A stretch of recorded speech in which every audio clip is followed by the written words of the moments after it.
Hola querido, la vida está hecha de relacionamientos, con la familia, con los vecinos, con los amigos, con los compañeros de trabajo, en fin. Quien no sabe relacionarse bien con los otros difícilmente es feliz. Y te digo una cosa, si resolviéramos los problemas de relacionamiento, creo que la mayoría de nuestros problemas estaría resuelta. En este estudio veremos cómo una persona sabia se relaciona con los otros. Empezaremos considerando la manera de lidiar con los errores ajenos. Proverbios capítulo 17, 9 dice: el que perdona el pecado busca afecto, el que lo divulga aleja al amigo. De acuerdo a estas palabras, la mejor manera de evitar discusiones y conservar relacionamientos sanos es ignorando, por así decirlo, el error de los otros, perdonando lo que ellos hacen y no divulgando sus errores. Creo que el pensamiento principal aquí es el chisme. El chisme destruye más vidas de lo que puedes imaginar. El problema es que todos quisiéramos que el mundo fuera como nos gustaría a nosotros. Quisiéramos que las personas anduvieran al ritmo que nosotros les imponemos. Y cuando no sucede eso, nos sentimos mal. Pero hay una ley de la vida. Si queremos que los otros nos acepten como somos, ¿por qué no aceptarlos como ellos son? Hay otro texto, Proverbios capítulo 19, versículo 11. La cordura del hombre calma su furor. Su honra es pasar por alto la ofensa. Querido, nadie es loco de reaccionar mal cuando se le trata bien. El amor y la generosidad generan los mismos sentimientos. La honra del hombre sabio es pasar por alto la ofensa de los otros. Mi padre tenía una frase que nunca olvidaré. Él decía, si lo que vas a decir va a cambiar las cosas, dilo, si no, cállate. Ahora, el hecho de no divulgar el error de los otros no significa esconder el pecado de nadie. Tampoco se refiere a guardar silencio cuando una persona está abusando de la otra. En cierta ocasión conocí a una señora que era víctima de abuso por parte del esposo, pero creía que no debía hablar nada, que tenía que proteger al esposo delante de la iglesia guardando silencio. La idea del texto se refiere más a no salir hablando por allí de los errores simples de las personas, pero incluso cuando es necesario lidiar con el pecado, la Biblia aconseja los pasos que deben ser dados. Primero, hablar a solas con la persona. Después vienen los otros pasos. La verdad es que si estamos en comunión con Cristo, veremos a las otras personas como hijas de Dios y las trataremos con amor y misericordia, sin que eso signifique necesariamente cerrar los ojos delante de lo que puede ser corregido. En la segunda parte de este estudio se enfatiza el hecho de mezclar el amor con la justicia. Para nosotros, justicia y amor son dos cosas diferentes, pero en el concepto bíblico, el amor y la justicia vienen de Dios. O sea, Dios es amor y Él es justicia. Por lo tanto, no puede haber separación entre ambos. Ser amoroso con una persona es al mismo tiempo ser justo. El verdadero amor no es ciego delante de los errores de las personas, especialmente cuando se puede cambiar la situación de las cosas. Proverbios capítulo 17, versículo 10 dice: gana más con un regaño quien es inteligente que lo que gana el necio que recibe 100 azotes. Un regaño significa una advertencia, una palabra de reproche. Y eso es parte del amor. Algunos padres se olvidan de esto, confunden amor con permisividad y después tienen que llorar el resto de la vida por lo que no supieron hacer cuando los hijos eran niños. El otro día conversé con una pareja que se estaba separando. Ella había guardado durante años silencio delante de los errores del esposo, hasta que un día, no aguantando más, se lo dijo todo, pero de un modo inapropiado.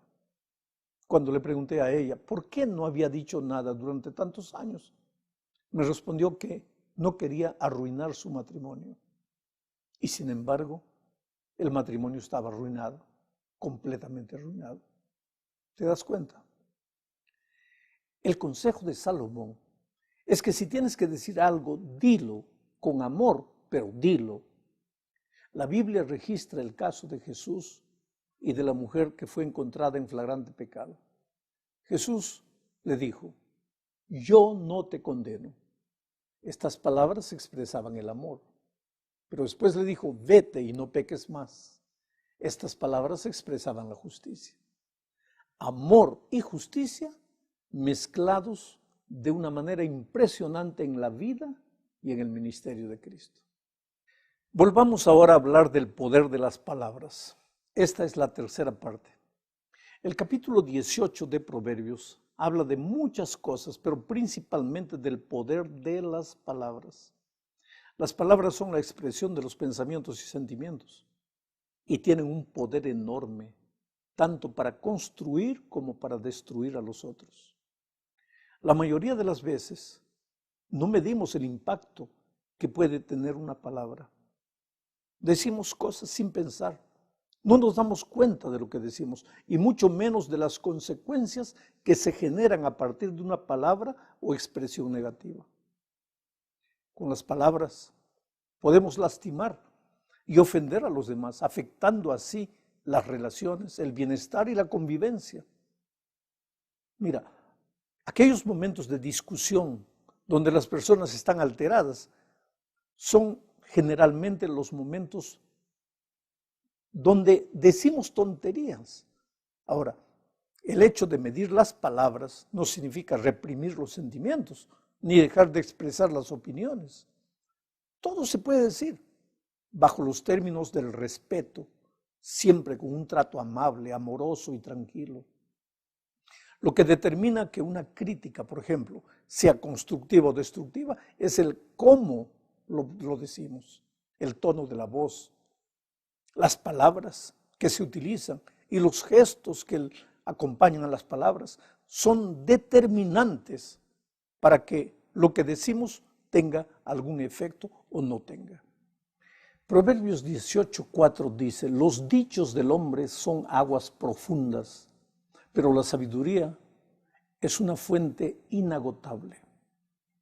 La expresión aguas profundas ilustra lo delicado que es decir algo. Las palabras tienen un poder misterioso, pero real.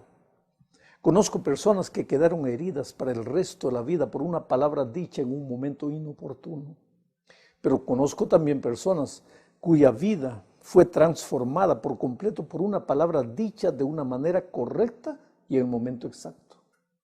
Solo Dios puede darnos la sabiduría de usar el poder de las palabras para el bien. Nuestras relaciones serían mucho más saludables si aprendiésemos a decir las cosas de un modo que construyan y no que destruyan.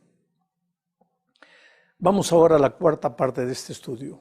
Leamos Proverbios 18:2. Al necio la inteligencia no le causa placer, tan solo le interesa exhibir lo que piensa. En otras palabras, el necio habla sin pensar. Volvemos aquí a la importancia de pensar antes de hablar. El éxito de una persona en sus relaciones sociales depende muchísimo de su habilidad para usar la palabra de manera sabia, es decir, hablar controlando sus emociones negativas y canalizándolas para sentirse bien y hacer sentir bien a los demás. El asunto es pensar antes de hablar. Si no controlas las emociones y te comportas irreflexivamente sin pensar, te vas a meter en problemas. Si en cambio aprendes a controlar tus emociones y hablas con sabiduría, crecerás en la vida y en tus relaciones. El que no domine el arte de expresarse bien está condenado a la infelicidad. Y lo que es mucho peor, el conflicto permanente va a rodear la vida de esta persona.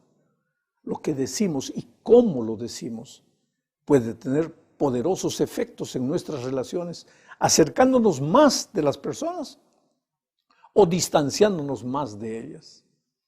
Una sola frase puede convertirse en una caricia o puede dejar una cicatriz difícil, una herida difícil de curar. Según usemos las palabras, estas pueden convertirse en ventanas abiertas de par en par o en muros infranqueables. La crítica, por ejemplo, es algo muy común en las relaciones humanas. Surge a diario, pero criticar es como el aceite de ricino, muy fácil de recetar, pero difícil de tomar. Sin embargo, pocos saben hacerlo para conseguir el efecto deseado.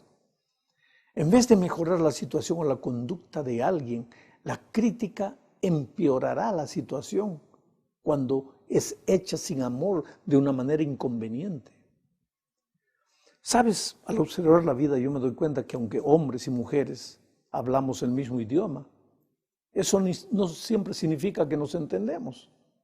Frases como, tú no me comprendes, tú nunca me prestas atención, tú me provocaste, pues tú el año pasado hiciste lo mismo. Son mensajes en los que el tú se concentra en la otra persona, lo que equivale a culparla.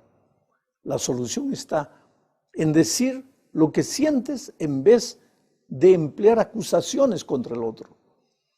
Mucha gente elige palabras cuidadosamente mientras habla con las personas que no conoce, pero cuando habla con los amigos, con la pareja, con los compañeros que están cerca de él, no cuida sus palabras y es bruto, es torpe en su manera de decir las cosas. Sin embargo, te digo una cosa, cuando una persona está nerviosa, irritada o se pone a la defensiva, está en peligro de decir cosas inoportunas, contraproducentes, ofensivas. Pero si somos capaces de controlar nuestras emociones, estaremos en condiciones de escoger mejor las palabras, anulando lo que potencialmente sea negativo o perjudicial. Ahora, todo esto, querido, todo esto es consejo aparentemente teórico. Lo que finalmente nos lleva a la verdadera solución es Cristo. Cuando tú encuentras a Cristo, le abres el corazón, lo haces el rey de tu vida, ahí todo cambia, todo mejora. Ahí aprendes a escuchar, a emplear más frecuentemente el elogio que la crítica, a hacer los reproches justos y necesarios con respeto y generosidad. Aprendes a discrepar sin ser desagradable, a saber agradecer los favores, así como dar negativas sin que el receptor lo tome como un rechazo a su persona.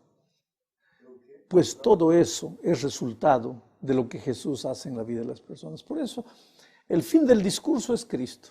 Cuando tú aprendes a vivir con Jesús una vida diaria de comunión, tú vas a ver cómo muchos de los problemas de tu vida desaparecen lentamente. Bueno, llegamos al fin de este capítulo hablando de la mentira. Proverbios capítulo 19, versículo 9 dice, el testigo falso no quedará sin castigo y el mentiroso será destruido. Dos consecuencias tristes para el mentiroso, será castigado y será destruido. ¿Cómo? La mentira es un mundo en el que nos escondemos con miedo de que los otros nos conozcan como realmente somos. Solo que el ser humano viene de las manos de un Dios verdadero. Jesús dijo, yo soy el camino, la verdad y la vida. Por lo tanto, el ser humano fue creado para la verdad. El hombre y la mujer solo se escondieron después del pecado. Antes del pecado su vida era transparente, cristalina, y eran plenamente felices. Hoy, aunque la mentira está en las células más íntimas del ser, el hombre y la mujer no pueden ser felices viviendo en la mentira o diciendo mentiras. Este es tal vez el peor castigo para el mentiroso. Su propio mundo interior destruido por las fantasías que inventa. La mentira es pensar una cosa y hacer otra muy distinta. Es engañar con una imagen de lo que no somos. Es ocultarnos deliberadamente, es decir, que se sabe cuando no se sabe. Ahora, si malo es mentir a los demás, peor es hacerlo con nosotros mismos. Pero la realidad es que hay personas a las que les agrada mentir. Les hace vivir en un mundo que inventan. Hay personas que, llevadas por su inseguridad y desconfianza en ser aceptados tal como son, caen en la tentación de mentir, solo para dar una impresión favorable. Mentir es fácil, aunque se corra el riesgo de ser descubierto. La única solución para la mentira es Cristo. Por eso el hombre sabio no miente. Cuanto más cerca estés de la persona verdad que es Cristo, más cristalina y transparente será tu vida. Y en consecuencia, más feliz serás y más felices harás a las personas con quienes te relacionas en el día a día. Que Dios te bendiga.